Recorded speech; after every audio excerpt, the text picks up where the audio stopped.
the gay story of the week. We seem to have one every week. We need Yeah. some special, or there should be some story of the week. taffeta or glitter flying around me when we do that. Can we get some strobe lights, maybe?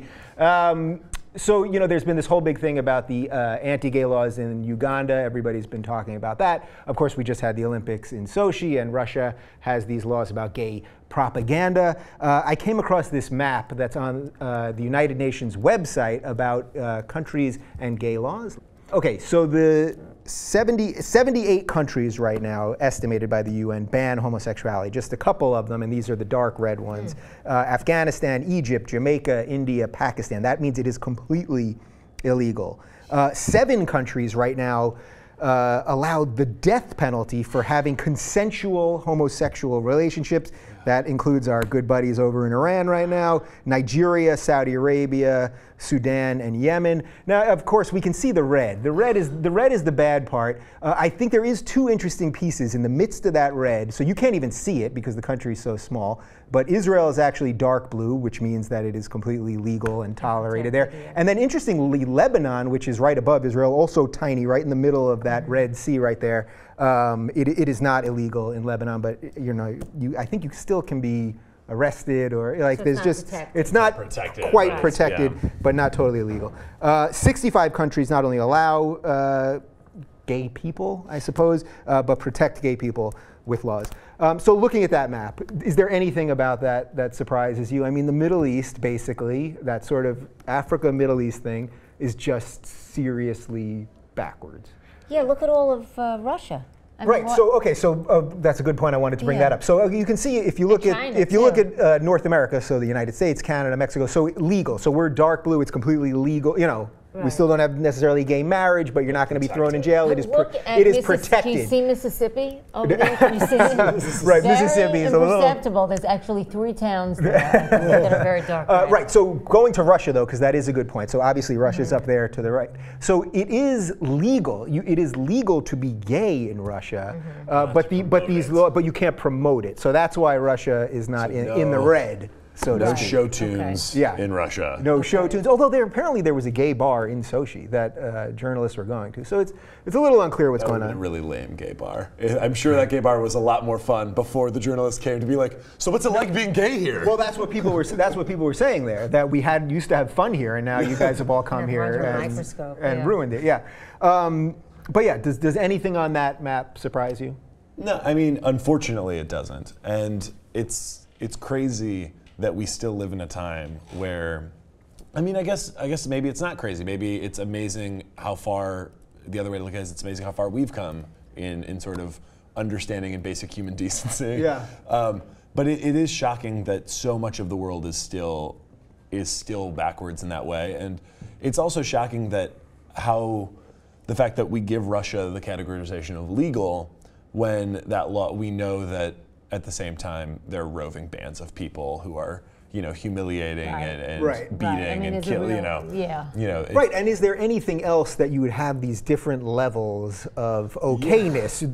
Put to death some countries, jail some countries, tolerated some countries. Even here, we do not, as 2014 United States of America, it is not legal in every state to get married.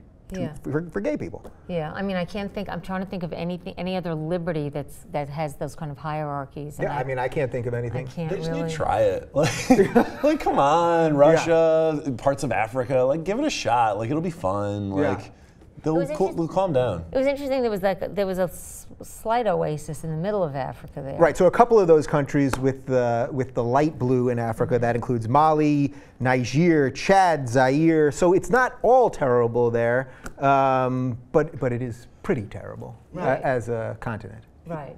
I mean, I was kind of kidding when I said they should just try it, but I do think that one of the things that we have found is that the best antidote for homophobia is knowing gay people. Yeah. And I think the more gay people there are in the world and the more open people are, I mean, Dan Savage always gets kind of blasted for his sort of like militant, like everybody must be completely out of the closet at all times. But like, I do think there is something to like, the more openly gay people there are worldwide, the more openly, a lot of these places became Christian because of missionaries. Like, maybe we need gay missionaries. Like, I don't know. A lot of the missionaries are gay, but well, maybe we.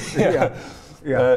The homosexual agenda just needs to be codified and like sent out. But I mean, it's like anything. I mean, the more that you're exposed to something, the more you learn to tolerate it. I mean, my husband grew up in without any Jews around, and they used to use Also, the expression. the same countries, interestingly. Interestingly enough, and they used to use this expression to Jew somebody down, and never knew that it was, an unkind and bigoted thing to say because they didn't know, because they didn't have anybody there. Is there a connection between all this upheaval in that part of the world and gay rights, like basic human rights? Because they also, if we were to look at a map of women's rights, it would be pretty very close parallel. to that map. I think it's a matter of the progressive world meeting the unprogressive world, the West. I mean, I hate to say the Western world because we still have a long way to back in the go. Cold War, you can say Western and world. religion has a lot, comes into for play sure. a lot Hugely. in those colors there. Yeah.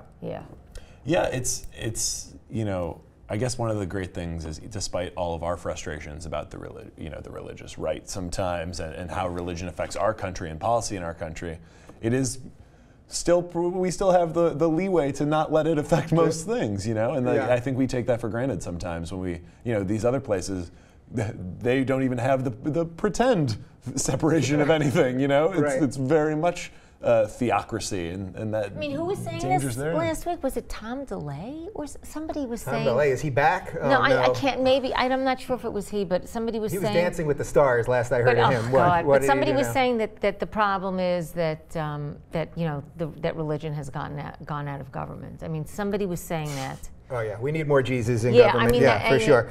All right, wait. So last thought on this, and it sort of goes back to the Ukraine thing. How much can the U.S. do about this? How much should we be leaning on all these countries and saying you have? If I was living in Uganda and for whatever reason I believed that stuff, I know it would piss me. They're a sovereign nation, and can sovereign nations just do what they want? And what right do we have? Do we have any right to tell these countries what to do?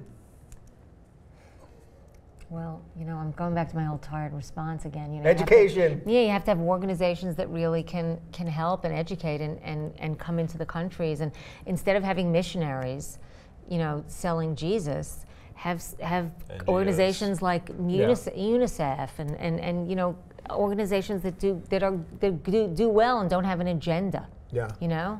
Yeah, I think NGOs and sort of funding for those type of programs that promote a more progressive, tolerant world is a good thing. It's always hard though, because I do think we